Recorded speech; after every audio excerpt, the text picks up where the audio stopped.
And we're back in business. Wednesday/Thursday and Sunday updates from now on until whenever. Let the Android saga begin.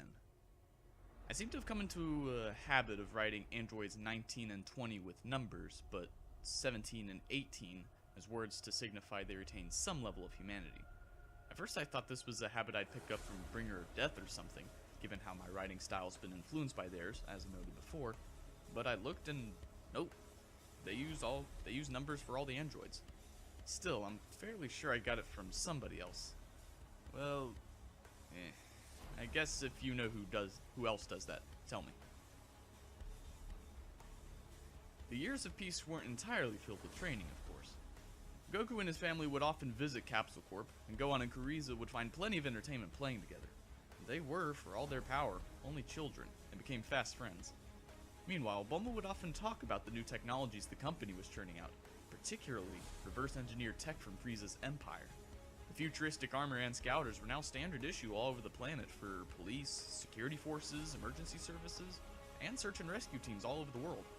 Capsule Corp had adapted the design slightly to make the technology easy to mass produce, but they maintained a strict policy to keep it out of the hands of any country's military, and any army that did acquire their tech would soon get a visit from the first superhuman fighter Bulma could badger into helping out. This time period also brought a couple of new faces into the world. Bulma and Zarbon's son, Trunks, and, born a few weeks later, Launch and Raditz's daughter, Break. The new additions to the extended family were the subject of much oohing and eyeing, as expected. After his child's birth, Zarbon could be seen sticking much closer to Bulma and Trunks, seeming to become more settled down and content. Not everyone was happy, of course. Piccolo's thoughts had grown increasingly troubled. This day in particular, with 1 year remaining until the android's arrival, he was having a crisis of faith. I've pushed myself so far beyond what I thought was possible. I'm hundreds of times stronger than when I last fought Goku. And yet, whenever I feel one of those Super Saiyans off in the distance, I'm reminded just how insignificant it all is. He recalled his inherited memories, his father, the first King Piccolo, fighting the young Saiyan, and finally falling. He'd passed on his last hope of victory to his son, Piccolo Jr., his final chance at longed-for world domination. But it wasn't to be. At every turn, Goku and his Saiyan family had outpaced him, climbing to ever higher levels of power, and leaving Piccolo in the dust. Not to mention the greater threats that kept appearing, forcing him to work together with the Earth's defenders for mutual survival. He'd even heard the remark, "I'm glad Piccolo's on our side," whispered from behind his back. I'm not. Not even close. "Father!" he yelled to the empty waste. "You told me you'd give me the power to defeat Goku and claim this world!" The ground shook as his energy flared uncontrollably. "How can I do that with these Super Saiyans defending it?" He glanced at a mountain, destroying it with merely his glare, almost trying to reassure himself that his power did mean something. But it didn't. Not anymore. At last, the fateful day came. Break had predicted the android's arrival at midnight, so they met up late in the evening. Tien and Chaozu were the first on the scene, the agreed meeting point, a plateau overlooking the city, followed by Krillin, Raditz, Launch, and Roshi. There was a sense of a special occasion, a once-in-a-lifetime event. So many non-combatants accompanied the fighters. Next were Zarbon, Bulma, Frieza, Nail, and finally Goku, Gohan, and Chi-Chi, who had met up with Yamcha on the way there. It turned out Piccolo had beaten them all by several hours, but wasn't going to be seen with the rest in a hurry, and was off on his own as usual. Even Yajirobe turned up, and promptly handed them a bag of senzu beans from Corrin, turned tail, and fled. The fighters were all in full battle gear. They waited for several hours, swapping stories and idle chat. Gohan and Frieza played it until Raditz snapped at them. The androids were due to arrive in 45 minutes. Goku motioned to Raditz to step aside to talk to him in private. So, of course, two sets of sensitive Namekian ears strained to hear every word. "Hey, Raditz." Goku leaned back against a rock, the wind whistling softly through his gently swaying hair. Raditz folded his arms, waiting for his brother to continue. "I think it's safe to tell you now. It's already happened, after all." Raditz was confused for a second. "Happened? What are you talking about?" The girl who warned us about the androids. Goku smiled a little. She was from the future. She came back to try and change the past by preparing us. I'd consider the possibility. It would explain how she knew so much. Raditz's mind made a connection. Wait. A Super Saiyan from the future? You don't mean... Her name's Break. The shock knocked Raditz clean off his feet. Really? He sheepishly stood up, looking back over at Shy Launch, who was rocking Baby Break back and forth in her arms, singing quietly. It was quite late after all. My little girl, huh? Who'd have thought? He laughed softly. Well, to be perfectly honest, I would have thought so. Any child of mine had better hope they can make it as a warrior, or I'll never let them hear the end of it. Don't be so tough, Goku warned. I never pushed Gohan very hard. You can see what a great fighter he's become. And only 9 years old. Even younger than I was when I started having adventures. You have your way of doing things, and I have mine. Raditz looked up and winked. Remember, I may have come around to your point of view on some matters, but I haven't gone soft. Don't mistake me for an Earthling. I'll raise my daughter like a true Saiyan. Launch might have something to say about that. I guess there's some battles you can never win. Raditz strode away, leaving Goku grinning. His brother certainly had a lot to think about. His daughter risking her life, and if Bulma was to be believed, the very space-time continuum, to spare them her timeline's fate, would take a while to wrap his head around. However, he'd have to do it some other time. The androids were now overdue, and some people were getting bored. I tell you, those robots should just come out already so I can deck them! Yamcha was strutting up and down, flexing his muscles. Yamcha? Krillin scratched the area of his face where most people would have a nose. You do know they're supposed to be more powerful than a Super Saiyan, right? I wouldn't be in such a rush to fight them. Quit worrying! Yamcha grinned, a sure indication that he was about to say something incredibly stupid. And he was. Think about it. I'm definitely more powerful now than Goku and Raditz were when Vegeta attacked Earth. And they're Super Saiyans now. So I'm kinda stronger than a Super Saiyan too. Krillin was completely stunned by the sheer imbecility of this statement. Yamcha, there is so much wrong with that sentence, I don't even know where to begin. Nell walked over to the two human fighters. I don't like all this waiting. The androids could already have appeared by now, and be down in that city somewhere beginning their rampage. I wish that girl had known their motives. Might have helped us predict their movements. All we know is that they'll be somewhere around here. You're right, I guess. This was from Tien. What do you guys say? Let's go down into the city and look for them. Teams of 3 at least, Zarbon added. Remember, they're supposed to be very dangerous. Any suggestions? Sounds good, Goku shrugged. Better than sitting around all night up here, I guess. There was a rushing sound as Piccolo took off on his own and arced down towards the city. I'm not working with those clowns again. Shortly, the fighters had divided themselves up and set about searching the entire city. Tien, Zarbon, and Raditz composed one group, and Goku, Krillin, Nail, and Yamcha the second. Gohan remained behind under the watchful eyes of Chi-Chi, but resolved to slip away the moment she let her guard down. He was primarily a studious boy and his mother's son, but he definitely had his father in him, and couldn't stand to let his friends fight without him. If he sensed anything happening to them, he'd be off, vengeful mother or not. They spent 15 minutes searching without success. The streets were almost empty, this late at night, but night shift workers, along with the occasional drunk or petty criminal, still wandered the city. Nobody paid them much attention, which, given their somewhat outlandish appearance, was unusual and not entirely unwelcome. However, even for a city at night, it seemed eerily quiet, as if the world was holding its breath. It was an uneasy feeling, and put them all on edge. Goku's head whipped around as he felt a key fluctuation. It's Piccolo! He just concentrated his power. He must be attacking the androids. Come on! Goku's group took off, heading for the source of the signal, meeting up with Raditz's group as they flew. As they got closer, they began to see 2 thick columns of black smoke billowing up from the ground. They headed straight for the center of the ruined area, landing between the 2 destroyed buildings. The scene that awaited them was almost surreal. Piccolo, cape swirling in the explosion's aftershock, stood with one arm extended, steam rising from his open palm, facing off against 2 strange figures. A long-haired, elderly-looking man and an overweight albino thing, both wearing brown and orange pseudo-military outfits and black hats. No more detail could be distinguished at this distance. They were hovering a couple of feet in the air, evidently having just moved quite quickly, and as the group of fighters arrived, they settled down to the ground. Between and behind them, there was a smoking, flaming hole in the ground where an apartment block used to be. Piccolo shook his head. Bah! I missed. That was you? Goku asked, looking over at the ruin. Hey, they're the ones who blew up the hospital, Piccolo replied, pointing to the other burning crater behind him with his thumb. Monsters.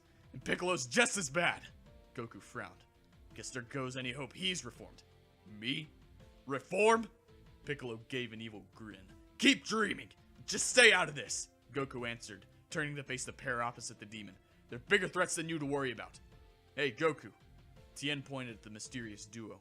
I can't feel any ki from those guys at all, but they're flying, and fast enough to dodge Piccolo's attack. The androids. Must be. The androids, of course, couldn't hear this conversation, so they had no idea that the planet's warriors had been expecting them. Greetings, the old one called out. I had not expected we would be meeting you so soon. How did you find us so quickly? We just did. Goku brushed the question aside. How is none of your concern? Very well, I suppose in the end it's irrelevant. He indicated himself. Allow us to introduce ourselves. I am Android 20, and this is my companion, Android 19. The fat one nodded in acknowledgement to 20's statement. We are the emissaries of our master, Dr. Gero, sent to pave the way for his conquest of this planet. Right, the usual then. Goku raised his guard. Not while I'm still standing, and that goes for the rest of us too. 20 took a step forwards.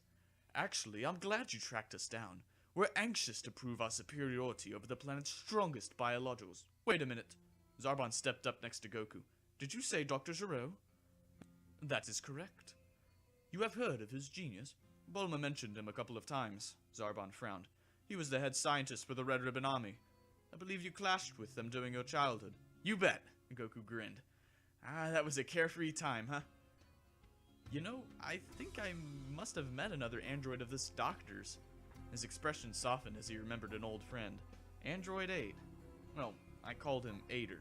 Made him sound more human, I guess. Unfortunately, I doubt these guys will share his conscience.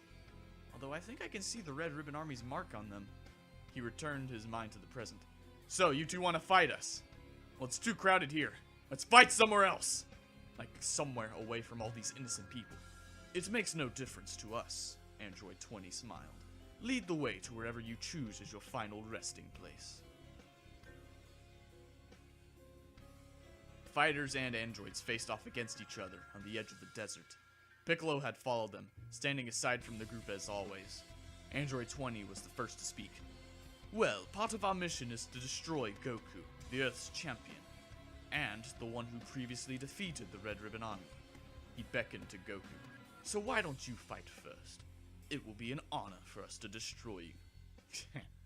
Goku settled into a fighting stance. You might reconsider when you see this. Yeah! In a flash of golden light, Goku was transformed. Well, what do you think? Unexpected. Most impressive, 20 shrugged. But it is useless against us. We are the ultimate fighting machines. Ha! Raditz laughed out loud. Enough of this crap! Come on, am I the only one who finds this ridiculous? He indicated the androids. This is the terrifying foe we've been dreading for 3 years? The terror of the future? An old man and a fat guy? He powered up to Super Saiyan himself. Yeah! Him too? Android 20 commented, then realized something. Wait, you say you've known we were coming for 3 years? How? That's for us to know. Enough of this! 19! Destroy those 2 golden things! Android 19 spoke for the first time. Affirmative. He's going to take on both of us, huh? I assure you, our design is 20 began to say, but he was cut off by Goku. Sorry, pal, but we're not fighting on your terms. The Super Saiyan charged the androids, and Raditz followed close behind. Damn it, Goku, save some for me! He yelled, the brothers competing to get into battle first, the thrill of combat filling their minds. Goku crashed into the androids, punching one in the face with each fist. He whirled, dodging their counterattacks, and Raditz smashed feet first into 20, knocking him into a nearby rock face. 19 swung at Raditz from behind, but Goku caught its fist, throwing it straight up into the air. Raditz vanished and appeared above 19, slamming his elbow into its neck and knocking it right back into the ground next to Goku. Yeah, look at him go! Yamcha was cheering. Oh, quiet down, Krillin snorted. An impressive feat, given his aforementioned lack of a nose. You know you wouldn't stand a chance in there. Let them concentrate. Hey, I wouldn't go down that easily. Yamcha mimed a few punches in the air. I reckon I'd take at least one of them with me. Are you kidding? Those droids would tear right through you. Yamcha pouted. Fine, be pessimistic. Or as I like to call it, realistic. The androids picked themselves up as the Super Saiyans settled to the ground next to each other. Ha! Couldn't face a real warrior then? But I don't understand, 20 was muttering. My calculations were flawless. I've monitored all your battles with Piccolo, your struggle against Vegeta. I even created a model to account for the Saiyan's exponential power growth. But this is insane. Wait, my calculations? Tien scratched his head. Well, wasn't it Dr. Gero who was in charge? Unless... Hey, Goku! Yeah, I know. Goku turned to 20. Hey, Android, 20, wasn't it? Are you Dr. Gero by any chance? What? No! 20 was sweating. Yes, he is. Zarbon snapped his fingers. I knew I recognized him somewhere, but I didn't make the link. He was on the cover of one of Bulma's magazines. Went missing a few years back. It seems he's made himself into an android. Makes sense, I guess. Dr. Gero, for it was him, realized he didn't care if they knew his identity. The present concern were these golden Saiyans. What was the secret to their power? 19! He signaled his comrade through their shared communications link. Attack! Now!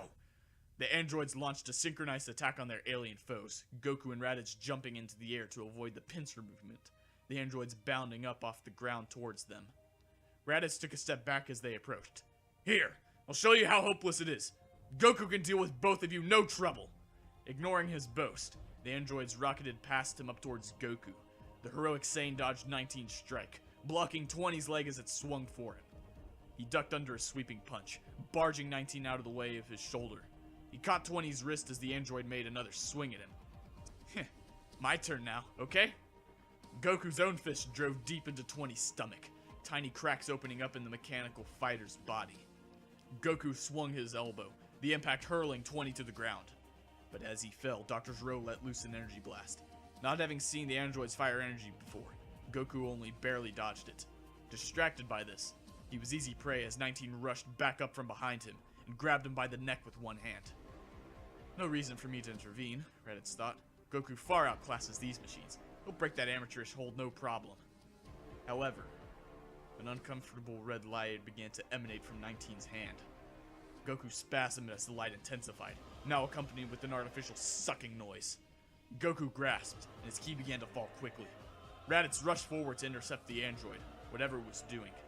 But another blast from Gero, charging up from below them, made him twitch to the side, breaking off his attack. Gero hovered between Raditz and the other two. The Mad Doctor grinned. 19 is absorbing your brother's energy now. In a few seconds, it will all be over. You think so? Raditz laughed. Even if you could stall me for just long enough, we did bring more than 2 fighters. Or did you forget? This coincided with his telepathic signal to the others that he needed their assistance. The response was a familiar one. Tri-beam ha! Kianzan! Kamehameha! Ha! Yeah! The multiple energy attacks shot up towards 19, who threw Goku away to the side, accelerating away from the oncoming threat. He dodged and weaved between them, coming to a halt as the light faded, Midnight's dark returning. Maseko ha! The dirty yellow energy wave detonated on 19's back, Piccolo standing below with a smile on his face. Didn't miss that time. I suppose I should thank you for giving me that opening. At least... Huh? 19 hovered, unharmed, in the same spot. It gazed down at Piccolo with mocking eyes. Perhaps, Piccolo, a few minutes ago that attack would have been enough to damage me, it said in its unnatural voice. But with the energy I've absorbed from Goku, my power level has increased substantially. Yes, very good, 19. Dr. Gero gestured at Goku, who tried and failed to stand, collapsing to the floor and regressing to his normal form, fighting to stay conscious. As you can see, our energy absorption capabilities are quite advanced. 19. I'm sure the stolen energy will be more than enough for you to finish off Raditz, correct? 19 smiled. Calculations indicate an 87% chance of victory. Really? Raditz raised his guard. Shouldn't be too hard if I don't let you get a hold of me. It's not that simple, 19 replied, brandishing its energy-absorbing hand. We know all your moves and techniques. Dr. Gero has studied you all quite thoroughly. Raditz grinned. Ha! You say that, but you were surprised when we transformed. You mentioned our battles up until the fight against Vegeta. You stopped studying us then, didn't you? We had acquired enough information about your capabilities. Evidently not! You have no idea what a Super Saiyan is! Raditz burned his aura brightly. You missed the war against the Frost Demons. Your first and last mistake. You're not familiar with any techniques that we've developed since we went to Namek. He'd been skeptical about coming up with the signature or name techniques at first, but Goku had explained the attack name as a sort of trigger for a specific way of focusing energy, which made the actual process of firing a concentrated energy attack much easier, and Raditz had eventually gone along with it. Time to put that theory to the test, I guess. Raditz charged the androids, using instant transmission at the last second to put himself behind them. He moved instantaneously, Dr. Gero gasped. I've no record of such an ability. Here's another one you haven't heard of. Raditz held one hand out to the side, forming a deep red sphere of energy. Blitz Cannon! He swung his arm forward, the blast arcing around towards the androids before splitting into dozens of smaller energy bullets and peppering the androids with small impacts, forcing them onto the defensive. Before they could recover, Raditz was right in front of them, grabbing hold of 19's shoulders and throwing it away to the ground below. Raditz continued his assault, turning to face Dr. Gero as the android creator tried to launch her counterattack. Raditz easily dodged 3 rapid kicks before catching Gero's fist in his hand. His smile widening, Raditz started to crush the android's hand. Gero growled, trying to twist away and escape, but Raditz's grip was unbreakable. Dr. Gero's fist crumpled like paper, oil trickling from gaping cracks in his exterior, strips of metal shearing off and falling away. Wrenching the whole thing free, Raditz tossed it away. Well, I guess you could try stealing my energy with the other, but if I were you, I'd cash in on your warranty and quit while you're ahead. Or at least alive. Why don't you Saiyans just die already? Gero shouted, launching another barrage of punches and kicks. None hit their intended target. I'm getting bored, Raditz muttered. Let's get on with this, shall we? He backhanded Gero's next attack away, then focused his ki into one fist. He kicked at Gero's side as a distraction, and while the doctor spun to defend against that attack, swung his fist forwards. It collided with Gero's face, oil and shards of metal spraying out as Raditz's fist continued to drive forwards. It compacted what was left of his enemy's face, which was now cratering inwards, starting to crush his still biological brain. Raditz let out a burst of energy through his hand, which completely obliterated Dr. Gero's mangled head. Traditionally, we should work our way up through the henchmen before taking out the leader, Raditz thought, but I've never really been one for tradition.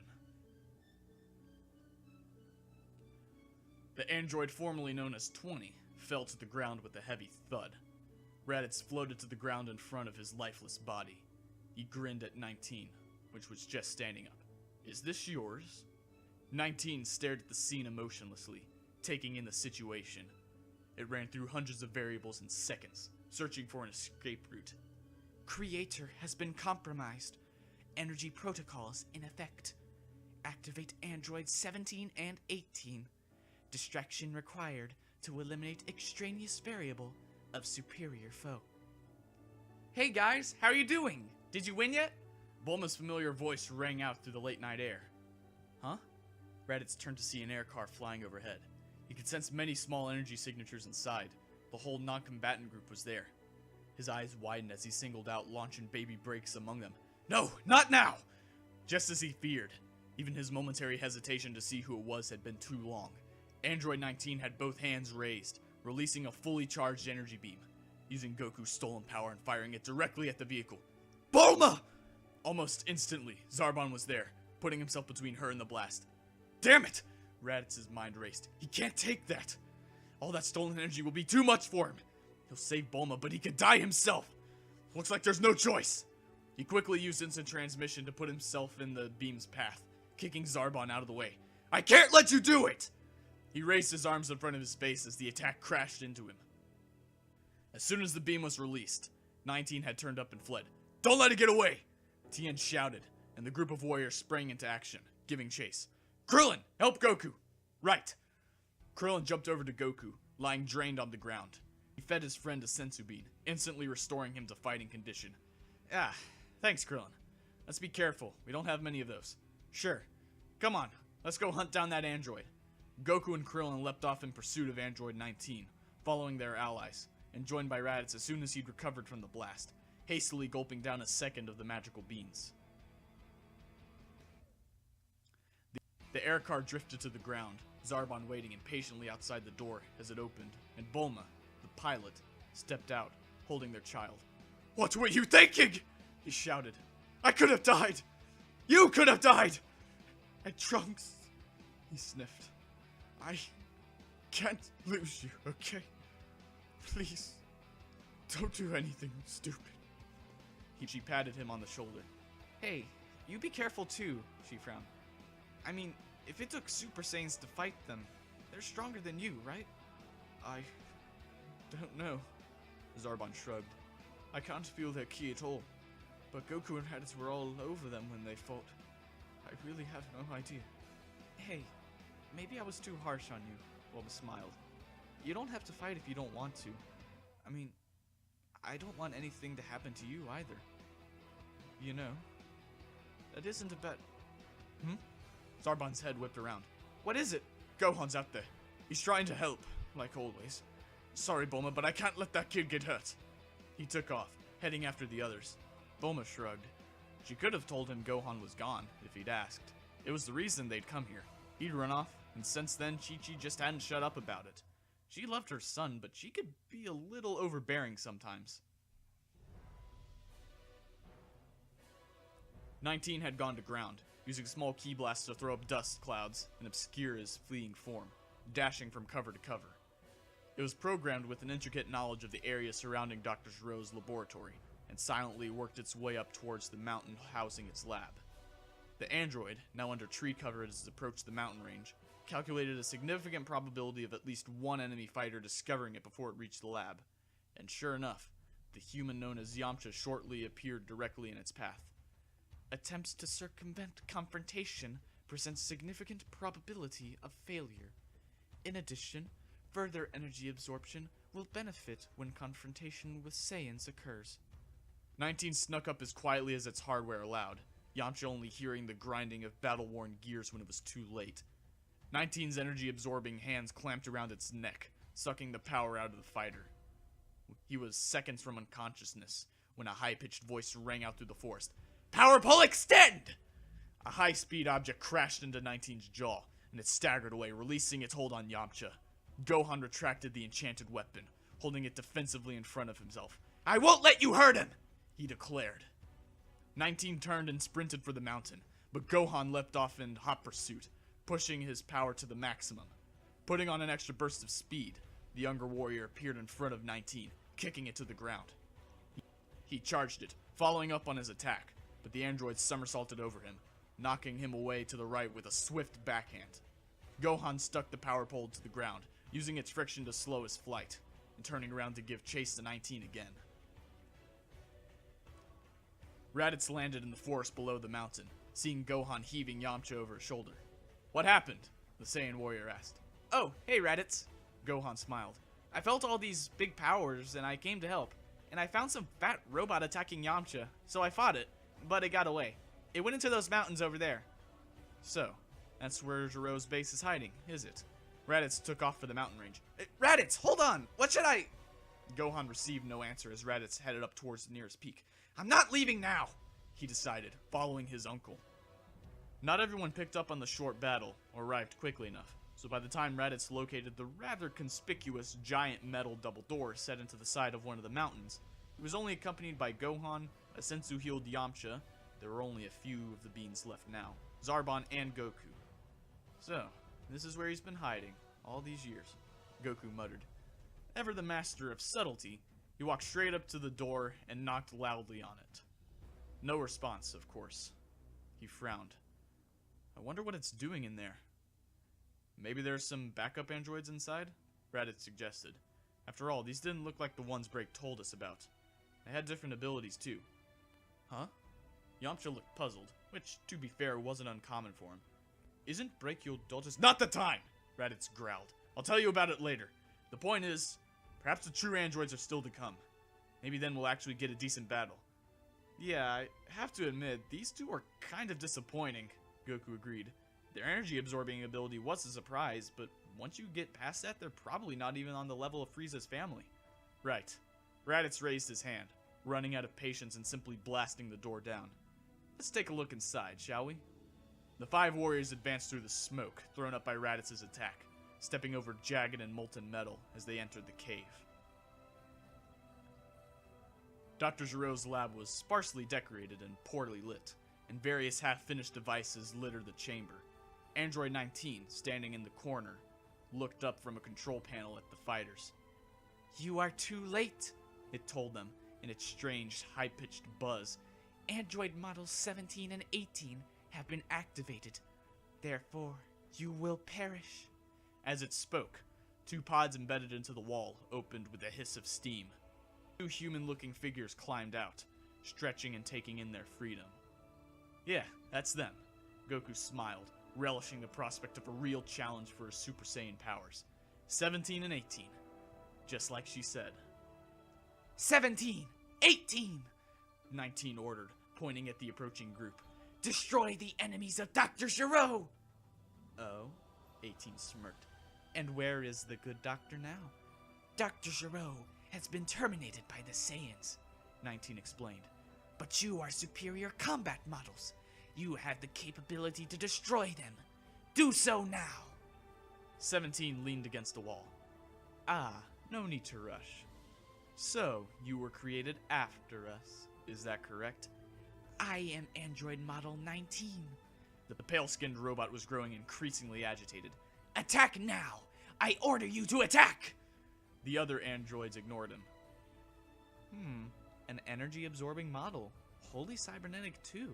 Not human-based like us. 18 looked over at her counterpart. What do you make of this, 17? It's simple, really. 17 gave a menacing grin. Dr. Gero was scared of us. He couldn't control us. So he created an obedient slave instead, even if that meant having to settle for a weaker model. He looked up at 19. You shouldn't even exist, 19. We're the ultimate combat machines. There was never a need to create any more. The Earth's defenders were within a few meters of the androids now. Zarbon called out. Hey, you might want to listen to your friend there. Yeah, Yamcha added. There was a battle going on, and we're not taking a break so you can play Name That Android. Our friend? 17 snorted. Did you hear that, 18? 18 nodded. That thing isn't our friend. You were fighting it, right? Let me give you a hand. 19 swiveled as it realized what she meant, but she was already moving, and before 19 could react, she drove her foot straight through its torso and out the other side. She pulled her leg out, taking hold of its head in one hand. That's for trying to order us around, she said, before crushing 19's head with ease. She kicked the broken machine away, shaking her head. Damn thing got oil stains on my jeans. Oh, how sad, Raditz chuckled. My heart goes out to you. I don't understand. Gohan looked from one android to the other. Are they still our enemies? They just destroyed that other android. That's a good question, 17 said. What do you say, 18? Shall we kill them? It might be fun, the female cyborg replied, straightening her denim jacket. Plus, no doubt thanks to Gero's programming, I've got this annoyingly strong urge to kill Goku. Yeah, same here. 17 stood up straight next to 18. I guess that settles it. Alright then. Goku powered up to Super Saiyan, as Raditz did the same, the force of their auras sending loose machinery cascading around the room. Attitude aside, you're still his revenge machines. Doesn't look like we can avoid this. But I'm warning you, this isn't a game. We're going to war here. That's right. Raditz stood in a combat stance. In the last war we fought, well, ask Frieza and his lot how that turned out. Frieza? 17 asked. I have no data on a Frieza. Oh, you'll see him. When you get to hell, give him my regards! Well, that was a long chapter. I figured I should probably do a decent length one after having done a short chapter, and then no chapter at all. In other words, the next Kai thing is done, and at the end of this commentary. So hooray, I guess. Which I have already done. I'll have a link to the Kai video in the description below. As I've said, you might not like it. If so, just ignore it, and leave it for those who did. Oh look, here comes a Q&A. Which I will not be doing. So that's it for this chapter. Thank you all for listening. Stay tuned for chapter 26, Unstoppable. The androids are finally here, the real ones. But with the might of 2 Super Saiyans on their side, what will be the outcome? Find out in just a little bit.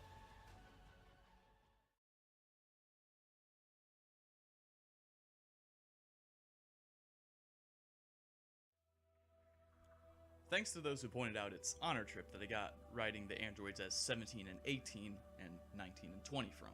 So that's that. Thanks, American Vigor, as opposed to the British Vigor, which is what my spell checker is telling me to write. Incidentally, if you're reading this and haven't read Honor Trip yet, I'd recommend it. The air warped, and reality split open as Brake's time machine appeared several feet off the ground. She jumped out, putting the vehicle back in its capsule, and after pulling her jacket on to shield against the cold air, began flying towards the city. Seeing a population center like this, full of life, even at night, brought hope to her heart. In her time, there just wasn't anywhere like this left. But here they were, all over the planet. It occurred to her that she'd never seen or felt the presence of so many people in her entire life. Her thoughts were brought back to reality by the sight of a pair of burning buildings that the emergency services were already swarming over. Her first instinct was to help, but the authorities were doing a good job on their own, and she had no doubt that the battle had already begun, in which case it took priority. There must have been a slight fluctuation as she traversed the time stream. She meant to arrive the day before the android's arrival. Still, the fact that the destruction was this limited meant that, at least, they'd managed to move the fight away from the city. Maybe they were even still alive. Seeing damaged rock formations off in the distance, an easy-to-find sign of a superhuman battle, she headed for the desert, landing in the middle of the crumbling rock. There was a body, Dr. Gero's, a few meters away, and she walked over, crouching down and examining it. It's an android, but this isn't 17 or 18. More androids? Have I changed things this much just by coming back in time to warn them? I should have been more subtle. Well, at least I managed to beat this one. They seem to have gone in that direction, but where? Ah, I think I can sense them. They all seem to be alive, at least, but they're spread out. That group there must be onto something. They're not moving. She took off again, swallowing nervously. She knew she'd stand no chance against 17 or 18. It'd been proven time and time again. She had to hope that the others had found a way. So, who gets to fight Goku? 17 asked. I know you want to kill him as much as me. 18 shrugged. If you really want to fight him, go ahead. I'll take Raditz. Just remember not to kill Goku too quickly. Let me get a few hits in once he's beaten. Goku grinned nervously. Wow, hearing them talk about who gets to kill us? It's so creepy. Yeah, it's easily the second strangest conversation I've ever heard, Raditz replied. Second? I worked for Frieza for several years. You don't want to know. If you say so. They turned their attention back to the androids, who were beginning to advance. Okay, Goku readied himself for battle. Here they come! Who'd have thought? After Piccolo, the Saiyans, Frieza, Cooler, it's the Red Ribbon Army that produces the greatest threat to Earth. The tension was abruptly broken as Raditz ran out of patience and charged the androids. 18 stepped up to intercept him, but his first kick launched her across the room, right through the wall, and out the other side of the mountain. 17 jumped past Raditz, heading for Goku. The younger Super Saiyan jumped back, avoiding the android's first few punches. They met head-on, and 17 fought Goku back into the lab's entrance. Raditz turned to the other fighters. You might want to get out of here. This mountain is getting in the way. What? Yamcha gasped before turning and running. followed by Zarbon and Gohan. Raditz gathered all the power he could, then flung it out in all directions, completely demolishing the mountain and Gero's lap. Raditz hovered in the wreckage, seeing 18 waiting for him in the air. "Hey!" she called down to him. "Are you done flailing around, beating up rocks? Oh, a comedian too." Raditz charged up at her, attacking first, but she caught his fist.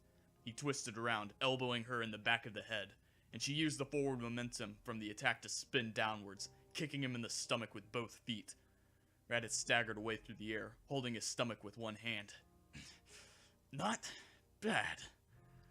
Goku finally connected a punch to 17's shoulder, but the cyborg didn't flinch, grabbing Goku by the shoulders and headbutting him.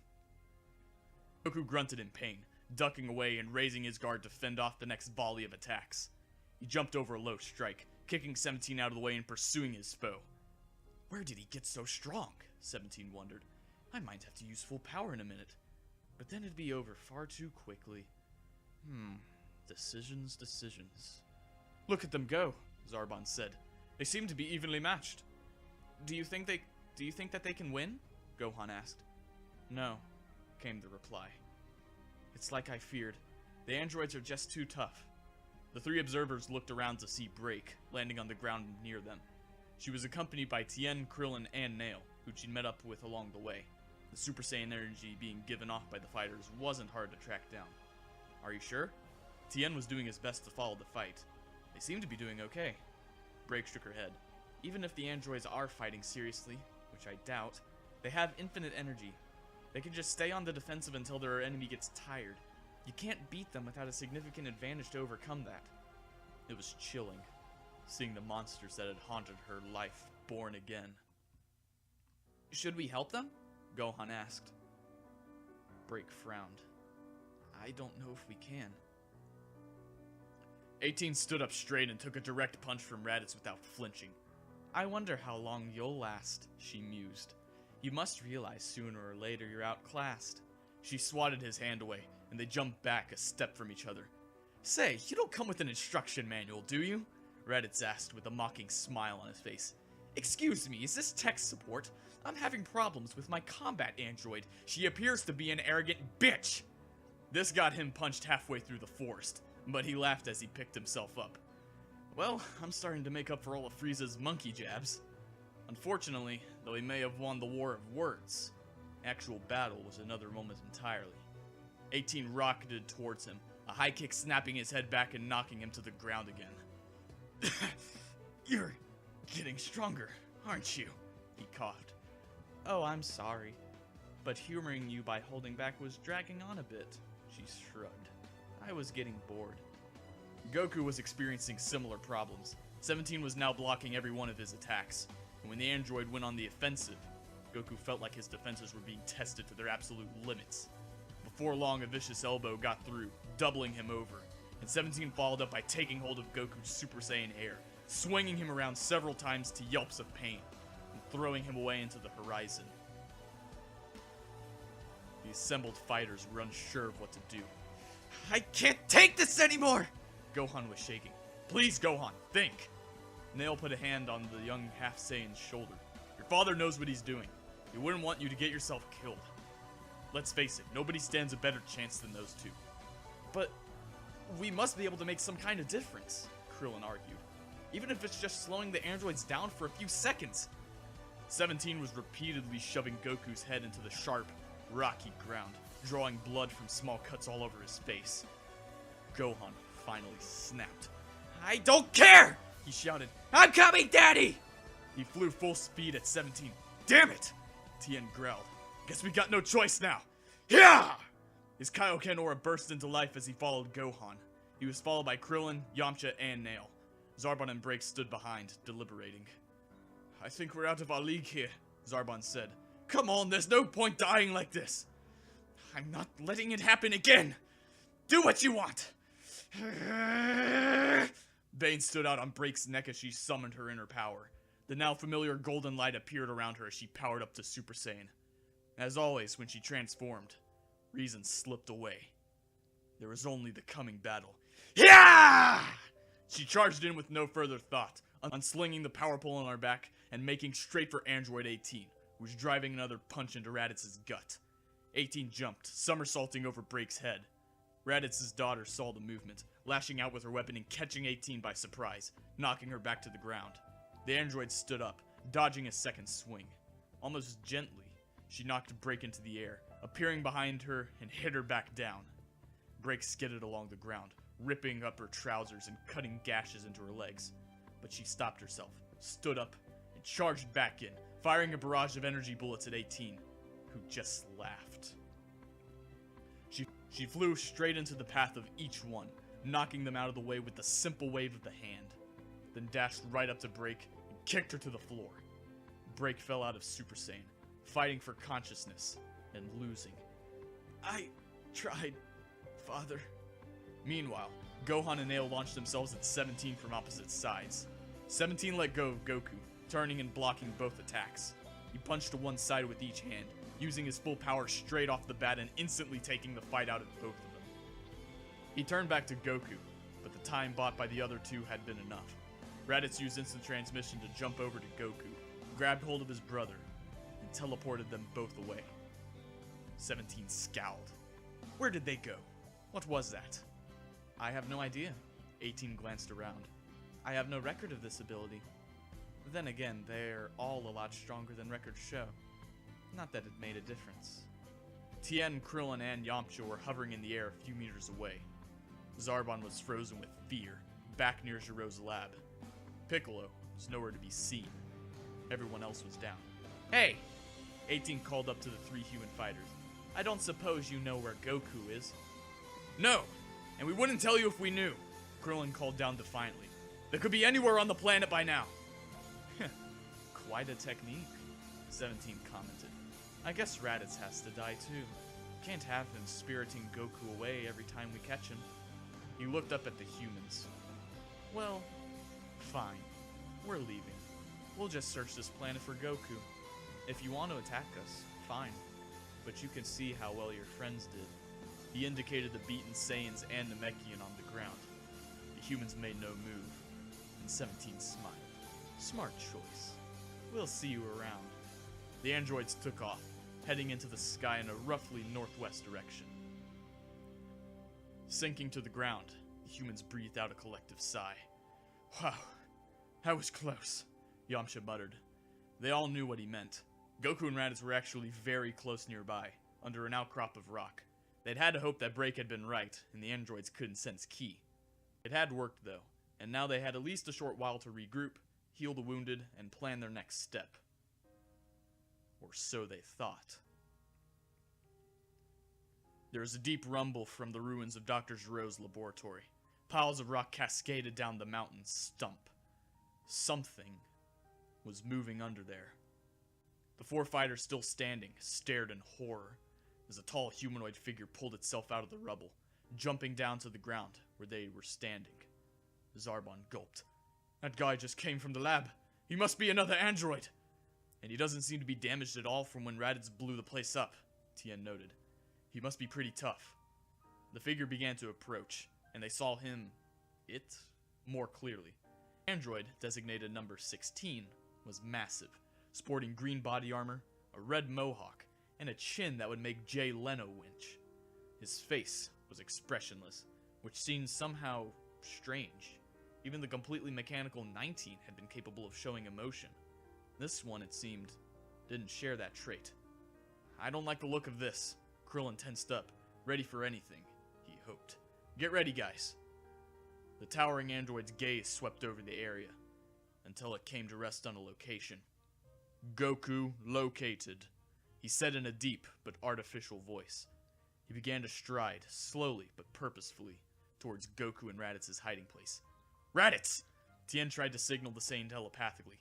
There's another android headed for you. This one can sense you. Get out of there! I'm trying, came the reply. But I've lost a lot of energy.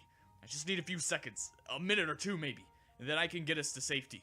But if I try using instant transmission now, I won't go more than a couple of feet. Alright. Tien's face grew stern. I'm going to buy Raditz some time. If anybody wants to come with me, feel free. I'm not going to lie. It'll be dangerous. But we don't have to win. Just hold it off for a bit. He flew over to the advancing android, putting himself between 16 and the Hidden Saiyans. "Stop right there!" he called. Within a couple of seconds, he was joined by Krillin and Yamcha. "Thanks, guys." "Hey, no problem," Yamcha grinned. "You won't see me running from a fight anytime soon." "And I'm not abandoning my oldest and best friend," Krillin added. He'd known Goku since they were both young children, and they'd come through too much together for Krillin to run now. 16 stopped, considering his opponents. "Scanners indicate your power levels are insufficient to stop me," he frowned. "Please, do not resist. I have no desire to harm you. I am only programmed to kill Goku.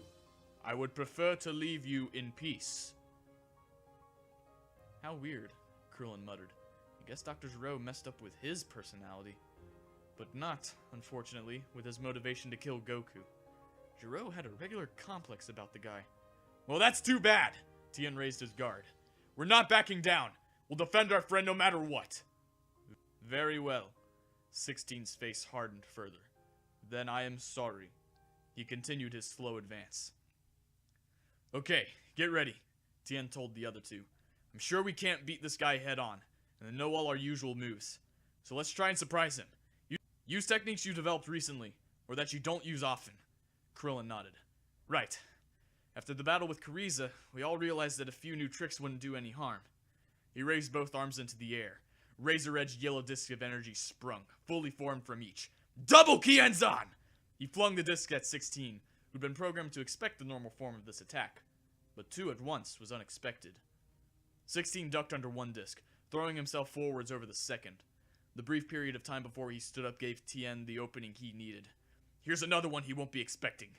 Dodon Burst!" Jumping into the air over the fallen android, Tien extended all 10 fingers, firing streams of yellow rays from each.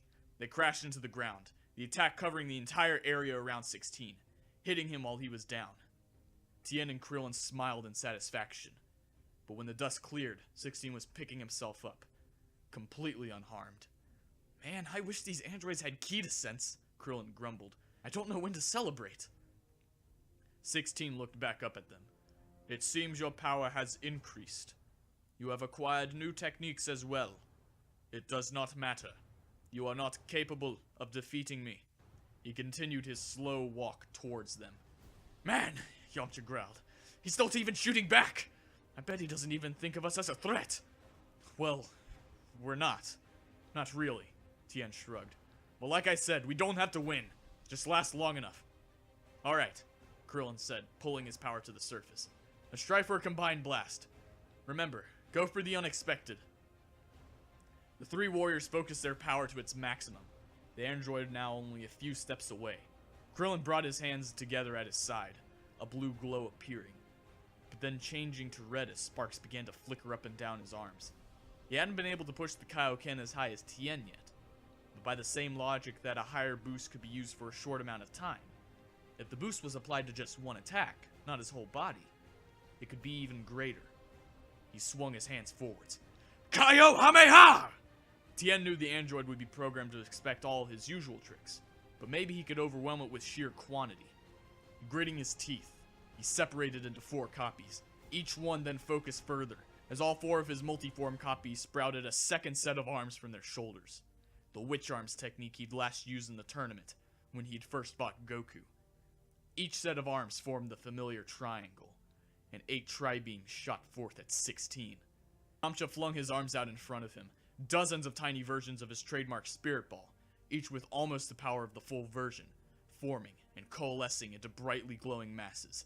Spirit Beam, ha! The 10 beams sped towards 16. His sensor's report alarmed him. The human shouldn't have been this strong, and the mix of new techniques was confusing.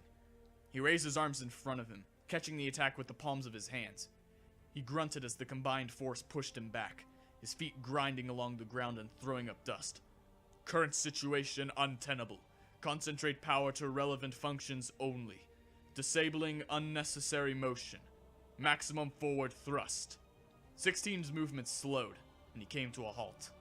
He gradually began to move back towards his enemies, pushing their attacks back. It didn't take long for the concentrated nature of their attacks to tire the humans out, and their power faded. "Well, that was a nice try, guys," Krillin gasped. We even worried him a little. But this guy's too much.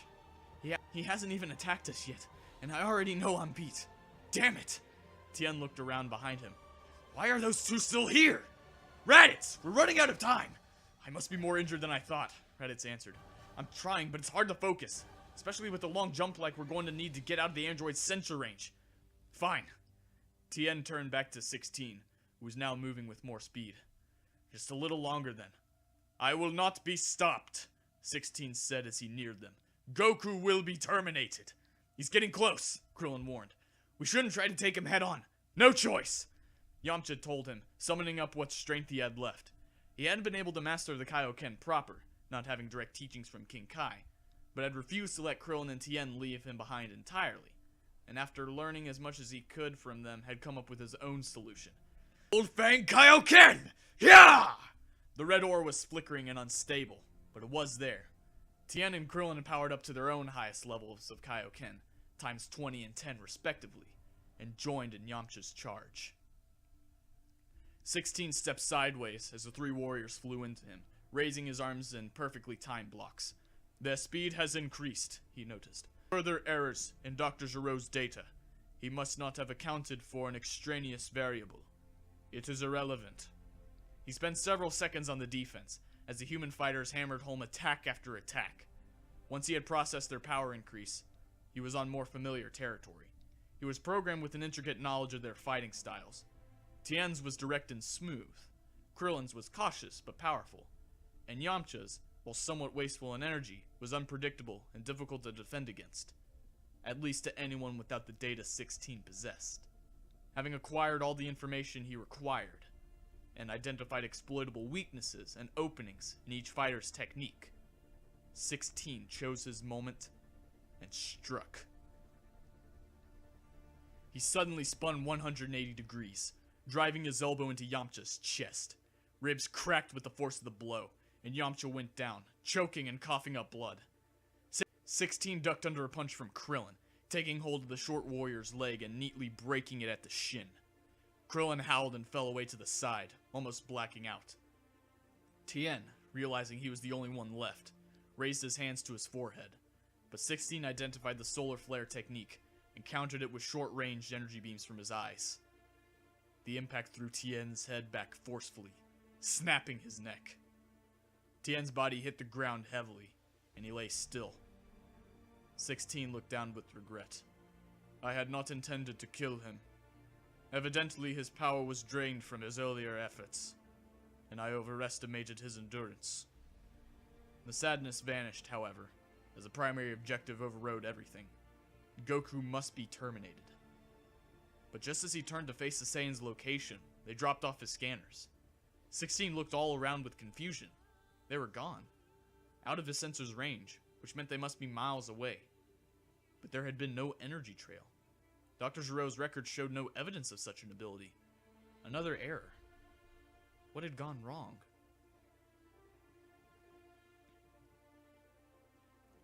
Zarbon floated down to the others. He went over to Krillin, dug the bag of sensu beans out of the fighter's pocket, and fed him one. What happened? Krillin asked. Where the hell were you? The android left, Zarbon shrugged. I guess he's still looking for Goku. And I was afraid to die. Is that so terrible? I wanted to help, but I couldn't bring myself to face that thing. They immediately went to help Yamcha, another being restoring him. And then the three of them shuffled over to Tien. He can't be. Yamcha crouched down, staring in belief. Tien! Come on, you always know what to do. You can't just leave. What about that rematch you promised me? Tien, damn it. We need you, man. Hey, it's okay. Krillin patted Yamcha on the shoulders. The Dragon Balls, we already used them on him! Yamcha snapped. It doesn't work twice! Well, there's the Namekian set. I guess. But that doesn't make it all okay, you know? He just died. I don't care how many Dragon Balls we have. It still means something. Yamcha stood up. Should have been me. Tien's the hero. What have I ever done? He was on the verge of a breakdown. When have I ever been useful, huh? Why couldn't it have been me? Yamcha, Krillin decided it was best to just leave him alone, and flew off to give Gohan and break the last 2 senzu beans. Thanks to his regenerative abilities, Nail was doing a little better and was starting to stand up on his own. They all gathered around Tien's body. To varying degrees of surprise, after a few minutes, it faded, vanishing from existence. I guess he must have got permission to see King Kai again, Krillin suggested. With nothing else to do, they flew off to Kame House, where Raditz had taken Goku. When they got there, Raditz had already raided Roshi's fridge to give him an energy boost, teleported back to the city, and brought their non-fighting friends to Kame House. Shortly after, the fighters arrived, and told the rest of the story. The room fell quiet as Tien's death was recounted. Raditz noticed Break, who was standing outside the house, staring off into the ocean. He walked over to her, and they stood silently for a full minute. Eventually, he spoke. I'm sorry. Huh? I wasn't able to protect you. You had to grow up without a father. The androids destroyed your world. And now, we failed again. They're running free. They'll find us eventually. Oh. You know then. She turned to face her father, who nodded. Goku told me just a few hours ago, actually. I mean, you've already been born, so he decided it was safe. He smiled a little. But you've grown up strong, Break. I'm proud of you. She sniffed. Unable to contain herself any longer, she ran over and hugged him tightly. Dad! Raditz was still learning about this sort of thing. He had no idea how to be a father. Hey, look, if this goes as badly as I think it might, if, we lose, and I'll be honest, if we all die, I want you to know I'm glad I got to meet you. You're a hero. Do you realize that? They stepped apart slightly. Behind them, a soft light began to rise over the horizon as dawn broke. I guess I take after you then, she said, grinning. No. He shook his head. I'm not a hero. I don't think I ever can be. He turned away from her. I've wiped whole worlds clean. Every man, woman, and child. No. You're a far better person than I'll ever be.